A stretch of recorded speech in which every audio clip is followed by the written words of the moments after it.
In this lesson, we're going to build an AWS Lambda website. Let's talk a little bit about AWS Lambda. In a nutshell, it's a Python function. It could be another function in another language, but in this case, we're going to do Python. And this Python function is hooked up to a trigger. And it could be any trigger that you could hook up to build something out. In this case, we're going to build a trigger around the web. So we're going to hook up an HTTP trigger to it. So what this means is that if I click on a URL, it'll map down to this function and it'll actually call it. And that's all it is when you're building a AWS Lambda function.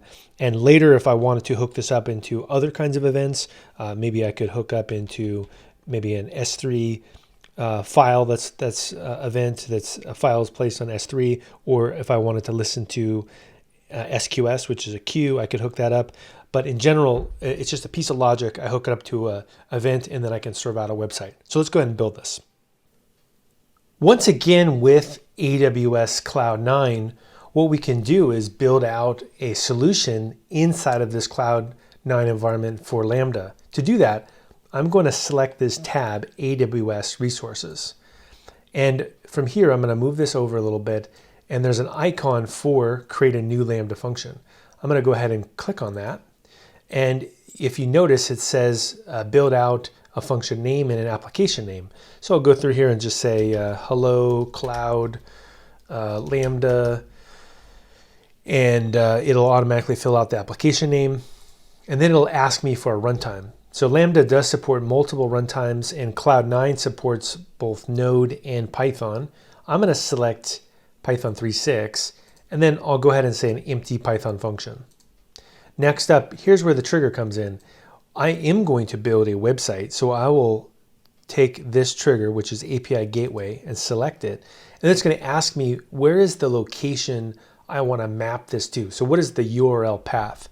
To start with, I will go ahead and say the slash path, so the root path. And then for security, I'm going to say none. I just want to serve out a very basic web request.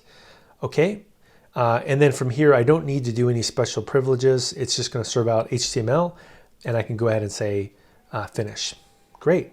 Now that I've got that set up, it'll build out a scaffolding for me inside of here. So you see that it goes through and it creates this whole structure for this project, including a file here, a virtual environment, and some other things. Well, all I need to change is this Lambda function itself as a handler. In fact, in this case, we're not going to even capture the event. We're just going to build out something that returns back raw HTML. So anytime you get a scaffolding like this, you can go through and put your logic inside of here. So I'm going to just paste some code I have prepared earlier, and notice that I say content is a variable, and I put some HTML in there. So I put an HTML tag, and I say, here's my hello website Lambda paragraph, and then notice I return a response here, and the response in the body is this content, so this HTML. It returns back a status code of 200. This means that a web service is successfully retrieving a code.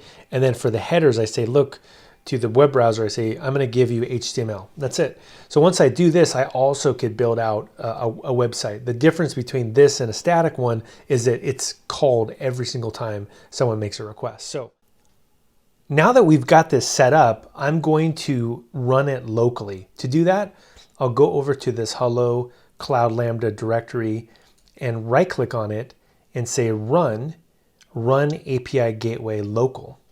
What this will do is it will allow me to test it out in this local environment. So this is one of the key advantages of AWS Cloud 9. Notice that it fills in a GET request, which is a way of saying I want to grab some information from this application. When I run it, it comes back and it gives me the results that I expect. Perfect. Now the next step after I've tested this is I could go here, right click on it, and then do a deploy. And this will deploy it into the AWS console. We'll go ahead and do that. Now, once it's been deployed, I can go back to AWS and you can see that it's now been in this location. And the key things to point out here are that notice that it sets up this API Gateway trigger. I also can look at my source code if I want to by selecting this icon, and I could edit it and change it if I needed to.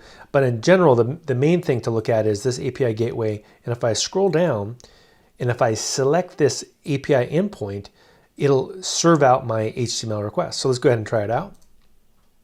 There we go. Hello Website Lambda. So in a nutshell, the key component of building this is this Lambda interface and the fact that I can hook it up into an API gateway. I could later add different triggers as well or leave this trigger alone, but this is a key capability of modern cloud computing.